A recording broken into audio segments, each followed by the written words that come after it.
life coaches or academic coaches looking for certification, and I do some teaching as well. And what I hope, or what I will be sharing with you today, will be some of our experiences that we see at a college as far as what are some of the challenges that we see students experiencing when they are transitioning, and then how can we help provide strategies to make it a much smoother transition for that. How many people here are parents? This is for you. Yay! How many are educators? Great. What levels? High school, college, below that? High school mostly. This will be helpful as well because while it speaks a lot to parents, it's strategies that I think that when we're speaking to adolescents, we can really use at all levels, right? So just because someone hears it once doesn't mean they're going to get it. So I think that when they hear these strategies, that it really helps scaffold it for them and makes a bigger difference. So welcome, and I think that'll be great. What I would like to do is I have Allison and Paula in the back who have been so gracious handing out the surveys. If you're interested, I would love to get a running list of who's attending with just a name and email address if you wanted any other further information. So they were just going to pass around a sign-in sheet for you all to fill out, which would be great. So, I don't know, do you have the sign? Oh, it started. Excellent. Thank you. Okay, so we are here to talk about cutting the apron strings, how to shift from enabling to empowering. And I think that for me, this is a very important topic because enabling and empowering can really look very similar in many ways. And there's really a fine line to it. So how do we make the distinction and make the shift? So what we're going to focus on today, what are executive functionings and how are they important for college? Because when executive functionings, when there's a deficit in that area, what happens is that's when there's a bigger challenge when transitioning into college because though that skill set, that's what's necessary, right? When it's not there, it's a bigger challenge. So that's where, how can we stop enabling somebody because when they're enabled, they're less likely to develop that skill set because they haven't had to. And when we can empower, they're going to be much stronger with that. And that's the great thing. Executive functioning, it doesn't just stop. It's something we can build upon. And then from there, what are the strategies to help create this? And then how can you survive your young adult's transition into college? And I use intentionally the word young adult because oftentimes we still say, you know, children, right? So, and I'll say, oh, so the children are coming, the kids are coming, and no, they're young adults right now. So when we label it properly and create the expectation there, that's where we're at. And if at any point, there definitely will be time at the end for questions, but if I'm moving too fast or something doesn't make sense, please feel free to raise a hand and interrupt, and I'll be more than happy to answer the question or provide clarification for you. Okay, so moving forward, there's several different, not different definitions, but several different people have put out there a variety of definitions to explain what does executive functioning mean, right? And how do we capture what it is? And Russell Barkley has done a lot of study on it, and I really enjoy his definition because I think it fits nicely to what we're talking about specifically with college. And as he defines it, self-regulation across time for the attainment of one's goals, often in the context of others. So when we're looking at that, self-regulation, right, am I monitoring myself and am I able to be aware of making a goal, right? What is that goal? So for example, if I'm coming into college, my goal will be to graduate. My goal might be to have a good first semester, right? So that's my goal, often in the context of others. Well, other stuff is happening. So while I have the goal of finishing my paper by the end of this week, there's that other goal of meeting new people, of having some recreation time, of going to that party. So that's where the breakdown in executive functioning can occur, is when we get off track of the main goal in light of everything else going on and where the attention falls into place. So this was actually taken, I don't know if anyone's familiar with the book Smart But Scattered, but I think it's an excellent book, and they really break it down with some lovely graphs and tools in there. But they broke down executive functioning into two different categories, which I found interesting. And we have the one category which is cognitive over here on your right, and on the left is more action-oriented. And these are those skill sets that we're going to see is really important for any success in college, right? So you want to be able to set goals for yourself. You want to have flexibility because life happens. So even with the best plan, there's going to be change, right? Tim was talking about that this morning, that we can have the best plan that's necessary, but that's not going to happen. So they need to be able to roll with the punches when they get here. Emotional regulation, right? It's really important to be able to, one, identify what that is, but how to have some control. What's already happening is with the adolescent brain, the amygdala is the part that's most in charge, if you will. And that's where emotion comes from. So when your son or daughter is coming in as a crisis, that's how they're viewing it. That's how it's coming through their brain. So that already makes emotional regulation hard, which occurs with the frontal cortex, which is the last part of their brain to develop. So how can we help them find some balance that when they break up with a boyfriend or girlfriend or get in an argument with a roommate, that emotion doesn't flood them and get in the way of everything else? Task initiation, and that's starting the paper, starting the homework assignment. How do they get there, right? How can we help with that? And then keeping the attention sustained in order to go through all of that, because that can be a lot of effort as well.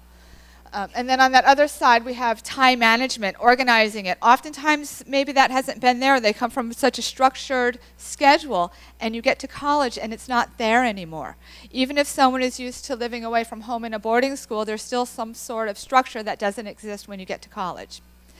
The organization with that, planning ahead, planning today, planning tomorrow. Where's it all fitting? Which, when I plan, will allow me to prioritize, or prioritizing is going to allow me to plan appropriately. And then metacognition, right?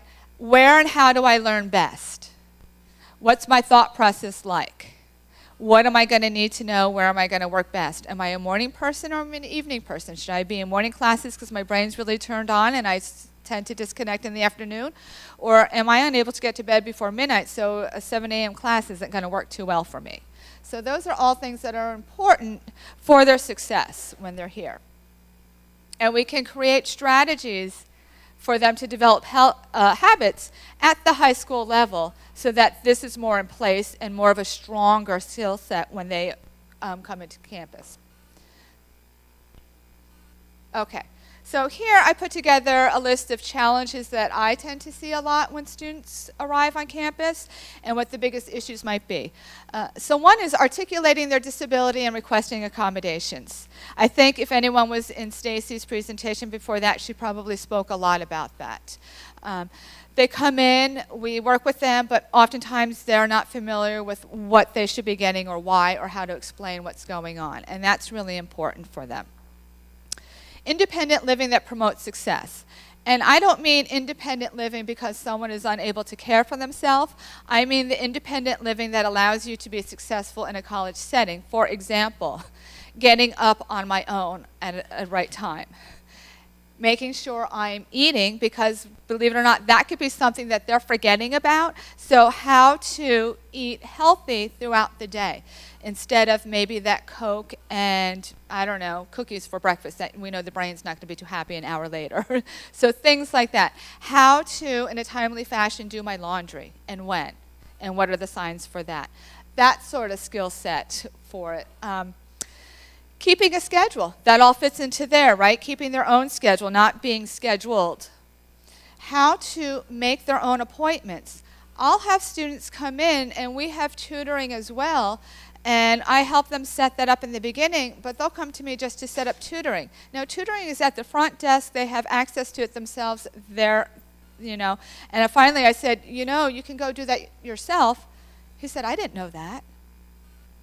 Yeah, so it's, just because I think these things have been done, it's just an awareness to help with that. So how to keep the schedule, how to make appointments, and where they would find that information. And I'll get into this further as well. And how to balance, right? Because college is about a balance. It's not all just work, but how are you exploring your outside interest, having that social piece to it, finding new discoveries, new things that you like, exploring your area, but yet keeping the academic piece. So I think that's important as well. I found that sometimes students come here and they don't necessarily know how to find information on their own. Someone will call and say, so I need to cancel my tutoring. I say, well, okay, you can call them. Well, how do I do that? Well, on our website, if you go to the directory, you'll find a phone number. So it's just things that never occurred. And I think part of that, which I get into, is also the immediate gratification that they're so used to, is if they just find it right away. But just that sort of brainstorming going on. And then real key to that as well is the self-advocacy. Because that can be a very intimidating process for students, especially if it's their first time they've had to do that. And we can start helping them be more familiar and secure with that and build up their confidence when they're in high school, so that when they get into college, they're not intimidated by it, and they can start off from the get-go having that connection with their instructors or from their support staff right away. Oops. So I love this quote about enabling and empowering. Some men have thousands of reasons why they cannot do what they want, when all they need is one reason on why they can. And so often students come in feeling that they can't. For whatever reason, high school may have been a challenge. And when we look at trying to identify strengths, they're just beaten down. I can't do math. They say, I can't take a math class because I've never done well with it and I can't take it. And then they go in with that mindset with it. And what I try to do is help them look at it a different way, where I'll say, that may have been the case, but give this math class a try, and with this support, knowing it from the beginning, let's see what happens. And I'd say 99% of the time, they're passing the class, and when they need to take the second level math, they come back and say, well, you know, I don't do well in math. And I say, you know what, you're not allowed to say that anymore, because you just passed a math class and you can do it with it. It's a matter of finding out how you see the information, the tools you use to get there, and advocating for yourself in the beginning of the semester. So how do the two look, right? So when we're enabling, we're creating a dependency. And that's why it becomes so detrimental. It's a false sense of pride because they're not accomplishing it. They're not doing it on their own. And in this grant, when you see an example of when we do things for others, right? So if you take an example of someone who's visually impaired, right? And if they cannot read a menu, we're reading it for them, or we're driving them because they should not be driving. That would fall under the helping for things that they can't do for themselves. Now they come in and say, I can't read my textbook because I can't see it, but with technology, we can do speech to text and they can hear it or listen to it. So if the person is still reading to them the assignments or the books, when they can actually set up the technology to do it on their own, that's when we switched over to enabling instead of empowering for it. It's easier when they don't have to do it themselves, and it's easier for us sometimes to just do it for them also. It takes some patience with that. So that's where you have the fine line. It's not helping, but it's helping them find ways to help themselves because, right, people are coming to college for the next step is usually to have a profession of sorts. So then how can you start empowering them, enabling, not enabling, see, that's where it's a fine line on the word, helping them become more proficient in being independent once they leave. And that's really what the key to all of this is and the intention behind it. And then when we look at empowerment, maybe, completely different, right? We're setting up for more independence with somebody. We're looking to have them have ownership. What happens is, when we provide advice or give direction, which can be seen as a form of enabling, the brain shuts down. It's not looking for that information. And then there's no ownership. There's no buy-in when we do that. So if Johnny's coming to me and saying, you know, I'm having a really hard time keeping organized with my classes, and I said, well, here, I love my planner and it works great, and here's what you're going to do and set it all up. Well, I don't know if it's his learning style, if he likes that. He hasn't bought into it. He's been told what to do, so maybe or maybe not. But when he has the opportunity to explore different options on how to do that, there's going to be a buy-in because it's his own idea. And therefore, you're likely to create more energy and motivation to follow through. And that's where that piece comes important as well. So I think the key is to be over here. Okay, and I'm going to come back to that one Okay. So strategies, right? So what is important, or how do we want to help students, and we can do this at the high school level, get there? And it's never too young to start with it. So first is that whole goal setting process, right? When I work with students and they come in and I'll say, so what is it you want to do for this semester? And they look at me because they've never thought about it and don't have the answers to it. They might just say, well, I want to do well. Okay. What does that mean to you? I know what that means to me. I can guess what it might mean to your mom or dad. But what does that mean to you? Well, I want to get good grades. Okay. Again, what does that mean to you? And I really make them break it down. And they'll start to get irritated with me sometimes. And I will then explain the purpose for this is to help you have not only a goal, but something that's measurable, that provides this experience meaningful and valuable to you. Because once you can measure it, you can then identify and measure any progress you're making towards it or not, and see if then another plan needs to be made. So I really work at them having it detailed, and we can do this with anything. So help your sons and daughters create goals for their semester. And have it be their goals. It may not be what you agree with, but start with theirs so that they can start learning the process. What is it? And once you have the long-term goal, it can be, what is your goal for summer vacation?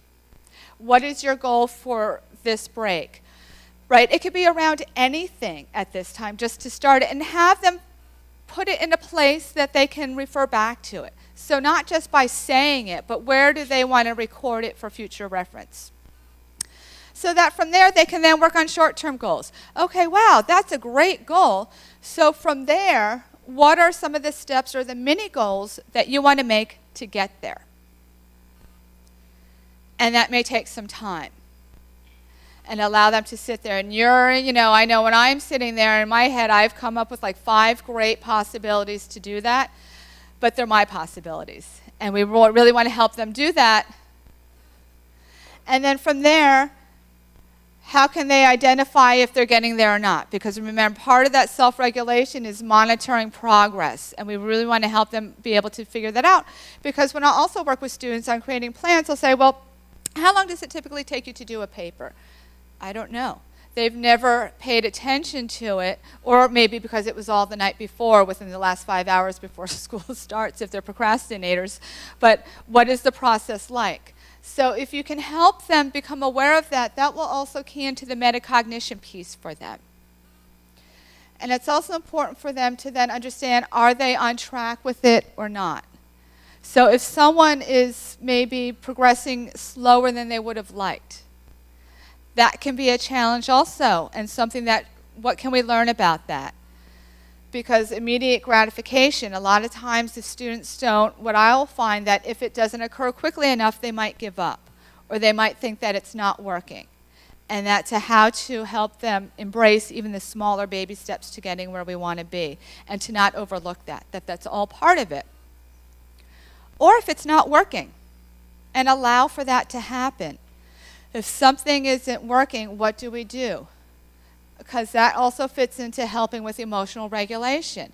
Because if you have somebody who already might have some anxiety occurring, right, you're transitioning to a new place, that can be very uncomfortable, that can be scary, and then if something goes out of, doesn't work according to plan, what next? If they've never had to figure out what the what next is, they don't know what to do when they're under the stress of transitioning. And what can happen is a meltdown. And then they get stuck and fixated on what didn't happen instead of picking themselves back up and figuring out what the next step is. What is my plan B? So I can't stress the importance of that enough. And I said it doesn't have to be with major things. We can just start real small and help them just get familiar with the process. Educating them on their disabilities and accommodations. That's going to really help with the transition as well. And that can be done in a variety of different ways. Help them if they have any psychoeducational testing. Help them understand what's in there and why. Because when they come to college, we can no longer give them a form saying, here's your accommodations. They legally need to be in a position to where they can articulate to the ADA office what their accommodations are. And in the event that maybe it's not spelled out, but they knew they had an accommodation in high school, they then want to be able to articulate why and how that was helpful for them. Very important. And having this conversation on the way to college isn't that successful. Oftentimes that's when it can occur, but this is all about layering and taking time. When we're building up executive functioning skill sets, it's not overnight. It's something that we have, that if we do over a period of time repetitively, we will then essentially be rewiring our brain to where we're creating a new habit and it's second nature. So it's not just once, but really allowing your sons and daughters to be comfortable with understanding the language in the psychoeducational testing and the parts of it that are important and the why and how it's going to help them with it. Practice having conversations with them about it. Have them practice telling you about it. Encourage them to be an active participant in their IEP team meetings. They can start that at any level, really, and I think that can be a really great place for the self-advocacy with it. And this woman, Becky Wilson Hallbarker, she wrote, there's an article, you just Google her, and she actually has suggestions there. She has a plan set up at each level. How can someone in high school participate in this process and what it'll look like? With sample questions to start, ways to put it together. I think it's great. And then if you're on the other end with the school and you want to start implementing this into your curriculum, you can do that as well. And there's articles on there also. The key to that is that you just want to make sure parents are on board with it. And there's, yes. Yes, it's Becky Wilson Hallbaker, Hawbaker. I know it's kind of small, in 2007. And what I like is she really breaks it down into the different steps for you. So again, it can be very intimidating, but what that does is that allows to build the self-awareness piece. As far as understanding as the student what's important for me, what's not. What worked, what didn't, and how do I start explaining this to a team? And it could just be something small, as them being there and saying, I'm going to have one question today for someone. They don't have to go into the whole thing, but, would you be comfortable with the one question, starting there, and then going in from there? Having them identify, what's that one strategy that you had that worked out really well? Why don't you reinforce that during your meeting and let them know why and how? And then you build it up bigger and bigger each year so that when they come to us, they're able to articulate it more clearly and comfortably. And so you're getting what? You're getting self-awareness. You're building the skill set of metacognition because they have to understand how they learn best and why and where. They need to start self-monitoring. So if you're asking them to look back, right, so you would want to set that up saying maybe this semester, or this first quarter, this is what we're going to work towards. Think about next year being involved in the meeting, but here's what you can start doing now to get yourself ready. And give them a few key points with that. Think about 2 things that's on your plan that you like and why, and monitor how that works for you. Keep track of that somehow. And then we'll revisit and discuss that at the end. So those are great ways to get the self-monitoring and the metacognition available. And then that helps increase self-advocacy. And there's been research that shows that when students are comfortable and more engaged in self-advocacy, they become more connected to where they are at school and are likely to be more successful. So that's why I really stress that piece. And when they're a part of it, there's an ownership. So they're more likely to take it on and be involved with it. Discuss the difference between modifications and accommodations that goes in there with them as well. So what happens is they don't often know the difference and they have different expectations. So it's just part of having that conversation with them while they're in high school as opposed to on the drive to college. Yes? I can very briefly, we have an ADA specialist who was here before, but accommodations are what legally is granted to someone based on their psychoeducational testing. A modification is something that a teacher will allow. And that's just really the Reader's Digest version of that. So for example, in high school, a teacher may allow homework to come in late, and that's a modification, where in college it's not. Or a teacher, and we have our specialist who's going to give us a quick answer to that. Reader's Digest version. Modification changes a requirement or an expectation of the student. So that means like a foreign language waiver or a mathematics waiver would be a modification because every other student in the university is required to do it. An accommodation means that you are otherwise qualified to meet all the curriculum requirements as long as maybe you get a little extra help like extended time on an exam. Does that help? Yeah. And then help them understand what their learning style is if they haven't done that already. I'm finding a lot of students are becoming a lot more familiar with that, but people learn differently. Are they auditory? Are they visual? That gets into, again, the whole metacognition piece. And there's a lot of different charts and worksheets out there that take about 2 minutes to where they can just figure that out. And what's great is then they can create study strategies that are connected to that, which is really nice.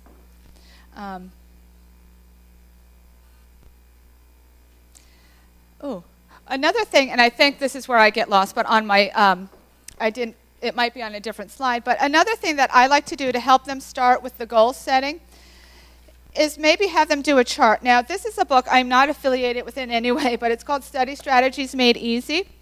And they have a great checklist in here that is a checklist of study strategies, and it breaks it down. Organization, learning style, communication, reading comprehension, note-taking, memorization, and doing homework. And they just answer yes or no, and then it allows them to put in a category of good, bad, superior.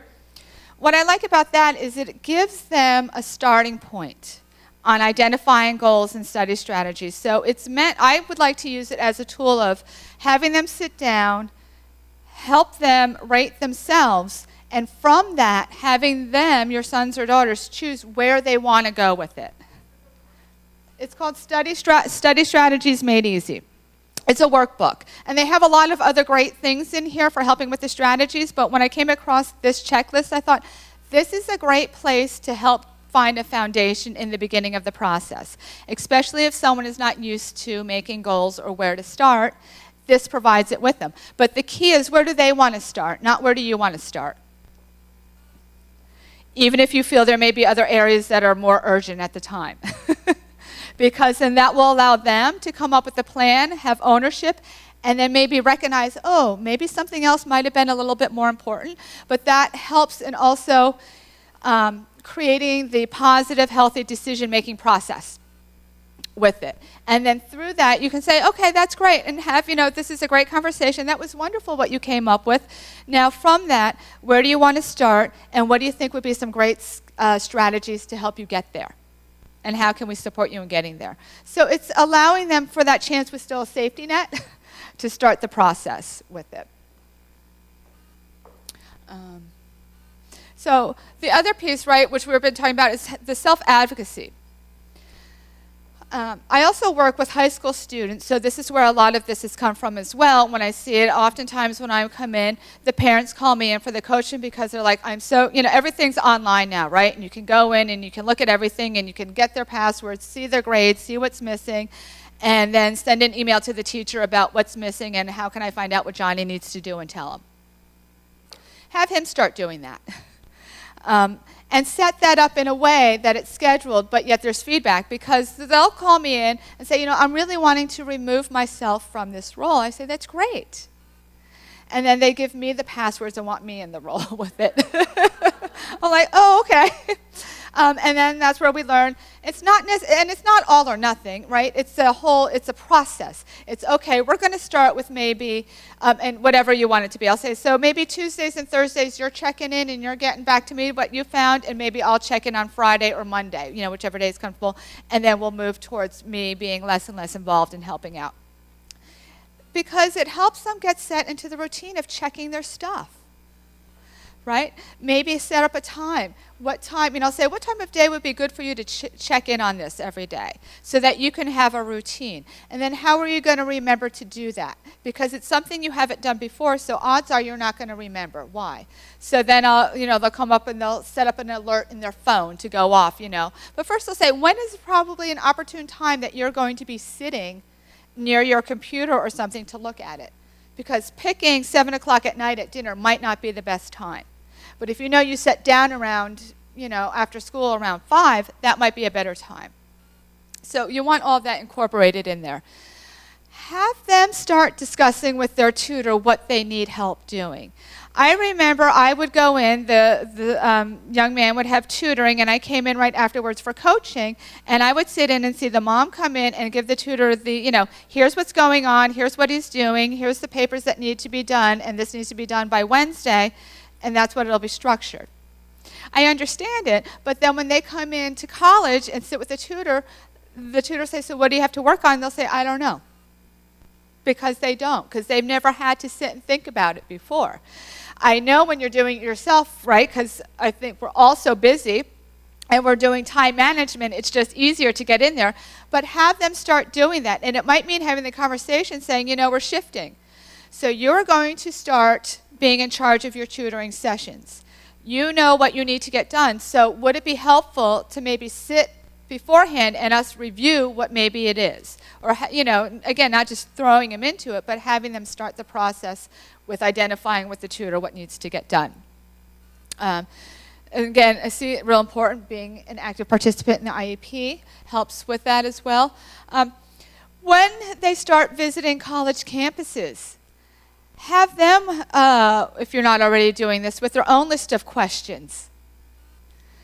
I have so often, I'm sitting there and the parents have great questions and the student who's looking rarely asks the question. They haven't had to. It's been asked for them already. I mean, we're okay. We might sit in some silence for a little bit until it comes, but that's fine. Because sometimes when I'll direct it back to the student, I think the parents get a little uncomfortable, right, when nothing's being said.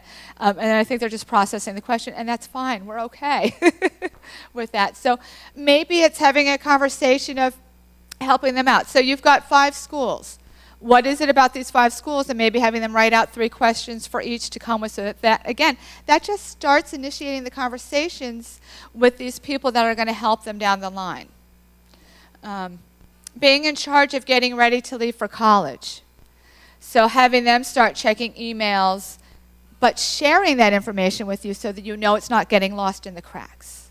For that might be a method to set up.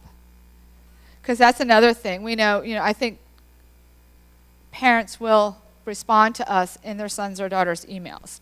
The language is completely different. We always know.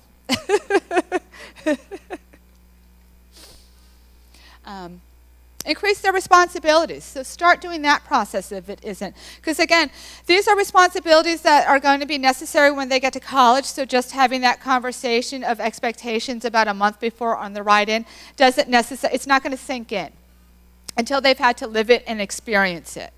So what's their AM and PM routine? Have them start creating that on their own. Starting the earlier the better. Freshmen, have them start there with it.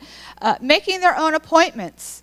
Again, as a story I shared before, many of them don't even realize that they can go to the front desk and make their own tutoring appointments. So when I'm coaching with high school students, I will have their numbers and we'll do the texting. So I set it all up with the parents, obviously, initially, and then I say, okay, this is your coaching session. If you need to make changes, text or call me and let me know, and we'll do that together instead of having your mom call me.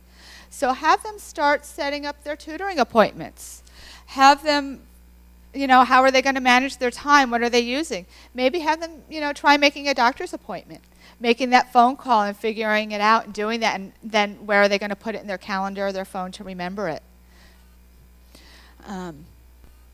Medication. If they're taking medication, have them start taking it on their own or putting in a plan, because that's another thing. If they haven't had to do that on their own and they arrive freshman year, that's another thing they forget because they've never had to do it before and they're not sure and they get all over the place. And then before you know it, they're out of medicine and it's midterm and they're from out of state and now We're focused more on how to get medication down to Florida than the midterms. So have them kind of get the process of what that's like, not that they have to be ordering their medication, but what's it like to take it, where are they keeping it, and just having that sense of responsibility for themselves with it. See, I liked it so much I put it up there again. Being in charge of that ready to leave for college. Other things they can do with it. Have them start maybe making a packing list of what's going to be needed and break up the different categories. You know, what do you think you're going to need or want for your dorm room? What are the school supplies you're going to want?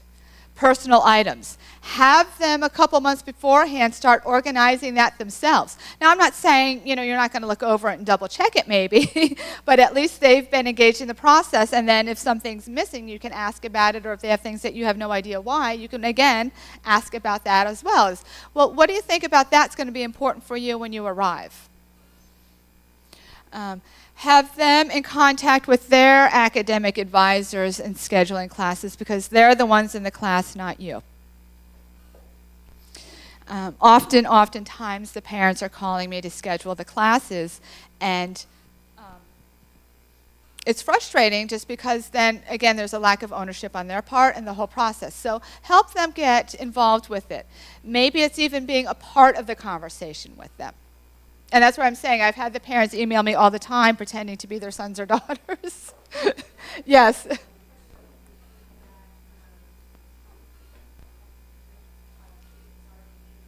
Mm.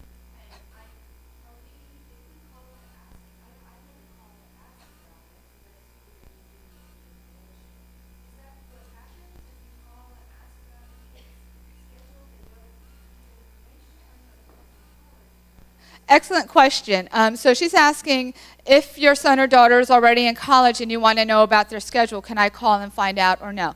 And that depends. So legally, they are, there's privacy acts. So they need to sign off on a FERPA form, which is usually the first semester, the first day during orientation, which allows a campus to speak to anyone else, and your name would need to be on that. So you would want to have that conversation with them about, are they signing this form? What's the information available for that?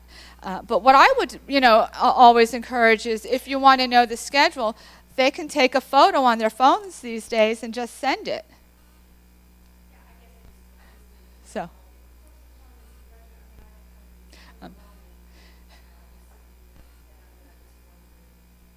Yeah. And it is overwhelming, and that's why also they are assigned to an academic advisor. And I strongly encourage students as well to have those conversations with their advisors, because they will help them specifically with what are the qualifications, what is the level, and what are the prerequisites and all of that. Yes. Yes. And that's where, in the beginning, having them check email is so important, because it might come in the way of an email appointment. Because oftentimes when I know that time is coming and they're in coaching with me, I'll say, so, have you made an appointment with your advisor? No, I haven't heard. Have you checked your email recently? No. Well, why don't we take a look? Oh, there it is. So that's why these are just the small things that really end up being big wins for them with that. And allow for consequences when you're allowing them to set up for responsibility, because it's all about the progress, not the perfection. It's all about the process for them in learning how to maybe not have something be as successful as they wanted it to be, and how do they change that? How do they have that determination and that skill set to still move forward when things don't go as expected? So the one piece I wanted to get back to. It's what happens when you have to give your PowerPoint in a few days early and then you review it and you're like, oh. Okay, so going through all of that, how enabling and empowerment can look different, right? So when we're enabling, we're telling someone how to do something. So with all those strategies, if you're telling them how to do that, you're still enabling them on that. You're developing the plan for them. And that's why I like the idea of having a checklist where they can create their own plan, so that you're questioning how they're going to do it, in the sense of, How would you like to do that? What makes sense for you? What would be some support you would like in doing that? What are your options for doing that? Starting there, how is that going to help you? What is your intention or purpose for starting there and not here? That could be a way that you would still ask that question without telling and then allowing for them to answer and proceed. So you're developing a plan with them. Finally, at the end, I've got it, right? Okay. So then how do you survive the whole process? For you, the preparation. All of this takes time and patience. It can be very hard, especially when we've had to advocate for them for so long. And we're asking you to take a step back with the process. Begin supporting your son or daughter in creating these habits in high school. It's never too early and it's never too late to start with it. And that means removing yourself from the fixer role. And that can be hard also. So just knowing that what they're going to gain out of this by you doing that.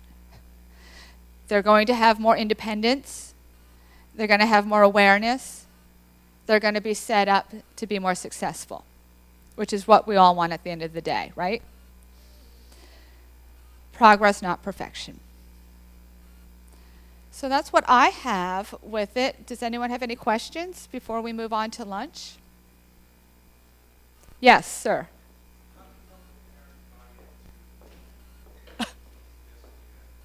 Well, I explained to them that I understand how frustrating the whole process is, but if these are things you want them to learn how to do on their own at some point, you need to start now.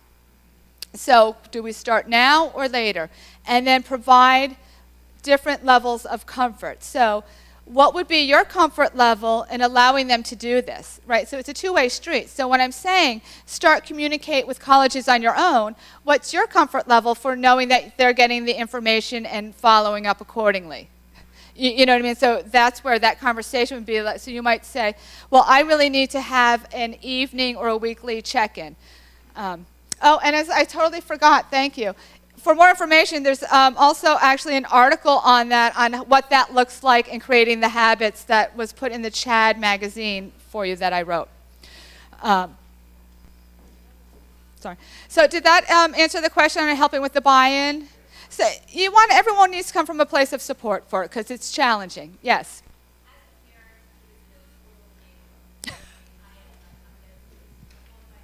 Yes.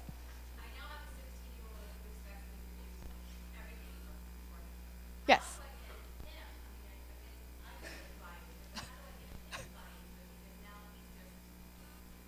I love that question. So you have a 16-year-old who has been enabled all 16 years, and now you as the parent are ready to take a step back and start empowering, but they're not ready. What you do is you first have the conversation. You don't want to just stop, right? So you want to say, here's what's going to start happening. And here's where we're going to start. The purpose behind this is you are going to go off to college or you're going to move out and you need to have this skill set and be more prepared and more independent. Therefore, I'm going to start taking a step back out of doing things for you. And if there's a lot of resistance, you might say, we can pick 5 areas to start with. And then there's that ownership on their part. And then it's not going to work overnight. Or everyone's going to slip back into the original roles at some point.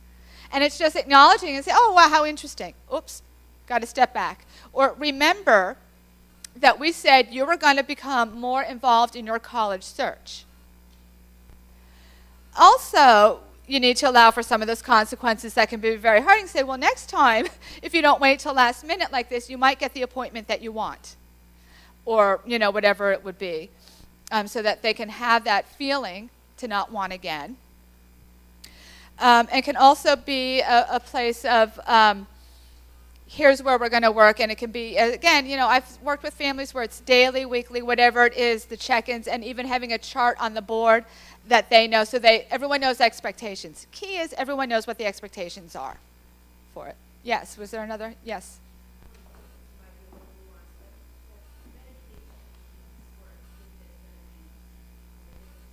Yes.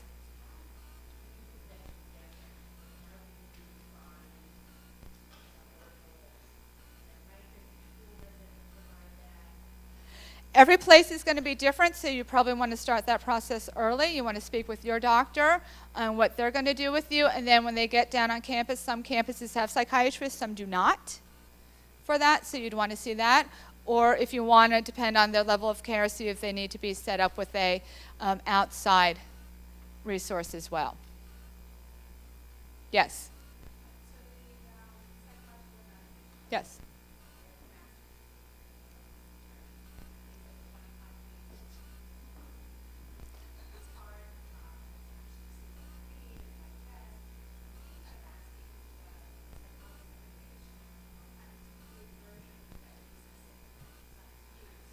Oh.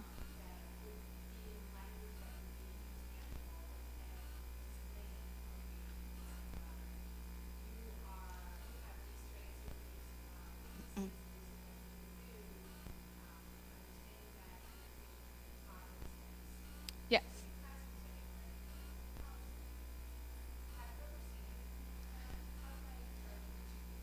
That's a great question. Again, so if anyone didn't hear, psychoeducational testing can be lengthy and have a lot of jargon in it. So if we're asking them to be familiar with it, how does one create a document for that? And she was thinking of having the doctor actually create one that was specifically for her to help understand. I think that's a fabulous idea. Have you sat down and asked her? Because I think that's a wonderful idea. I've seen condensed versions, if you will, from 23 pages to 11 pages for it. But yeah, sit with the doctor. Have them part of that conversation, whether it's be written or a conversation about how can we create something that's user-friendly for her in that sense. I have not, no.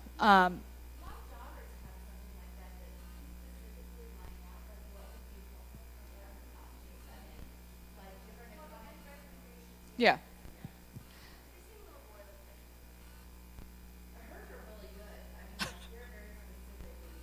So you two are going to connect after this. Yes.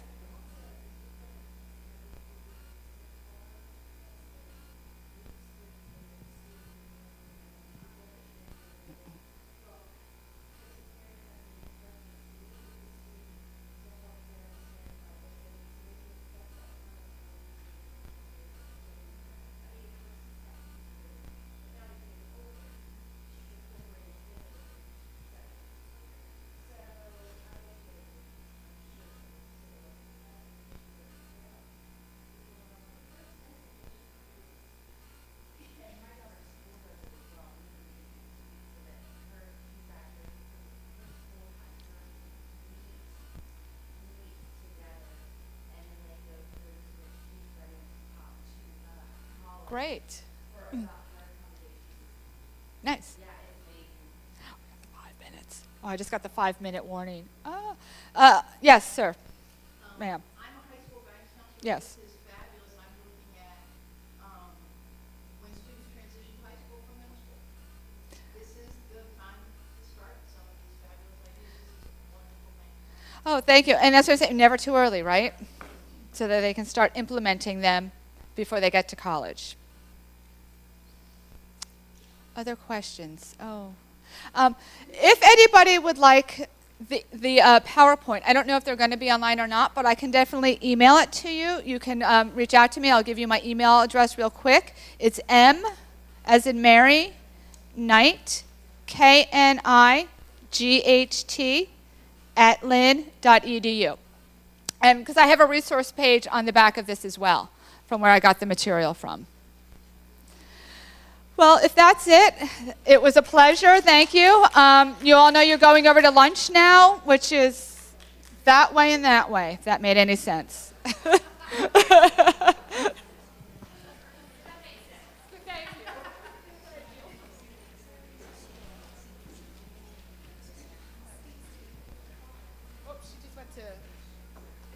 I'm just going to keep that on. I don't know what to do with that.